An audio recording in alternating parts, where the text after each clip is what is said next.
क्या आप जानते हैं कि एयरबैग काम कैसे करता है? आखिर कैसे एक्सीडेंट होते ही यह खुल जाता है?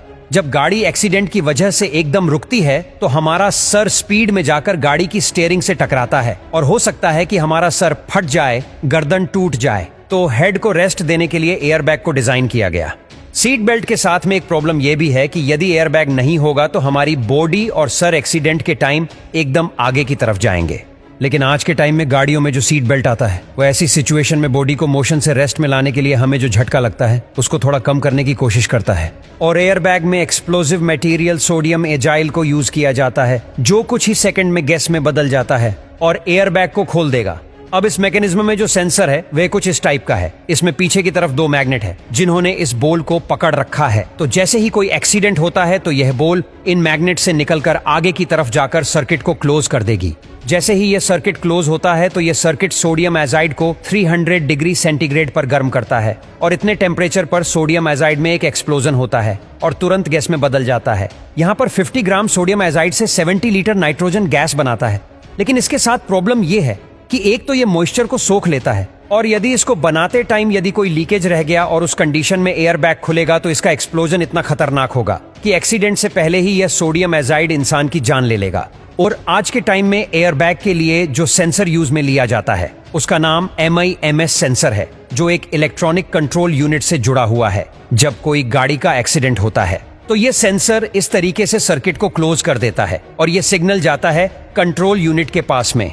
अब यह कंट्रोल यूनिट ही डिसाइड करती है कि एयरबैग को खोलना है या नहीं और यह कंट्रोल यूनिट कई जगहों से इनपुट लेती है और डिसाइड करती है कि एक्सीडेंट हुआ है या ड्राइवर ने एकदम से ब्रेक मारा है। फर्स्ट सिग्नल इस कंट्रोल यूनिट के पास में एक्सीलेरोमीटर सेंसर से मिलता है कि गाड़ी की स्पीड कितनी जल्दी कम हुई है, ये ब्रेक लगाने से कम हुई है या एकदम से गाड़ी किसी चीज से स्ट्राइक होने से कम हुई है। और सेकंड सिग्नल इस कंट्रोल यूनिट को स्पीड सेंसर से मिलता है कि गाड़ी की एक्चुअल में स्पीड क्या है। थर्ड सिग्नल कंट्रोल यूनिट को ब्रेक प्रेशर सेंसर से मिलता है कि ब्रेक कितना प्रेशर से लगाया गया है या फिर गाड़ी की स्पीड किसी चीज के टकराने से कम हुई है या ब्रेक लगाने से। और फोर्थ सिग्नल इस एयरबैग कंट्रोल यूनिट को जायरोस्कोप से मिलता है और यह इस कंट्रोल यूनिट को गाड़ी की 3D पोजीशन दिखाता है कि गाड़ी कितने एंगल पर झुकी हुई है और यदि कोई एक्सीडेंट हुआ है तो किस साइड से गाड़ी को हिट किया गया है। और फिफ्थ सिग्नल इस कंट्रोल यूनिट को डोर प्रेशर सेंसर से मिलता है। गाड़ी में जितने डोर है उतने ही गाड़ी में सेंसर होंगे और इनसे इस कंट्रोल यूनिट को पता लगेगा कि डोर पर कितना प्रेशर पड़ा है।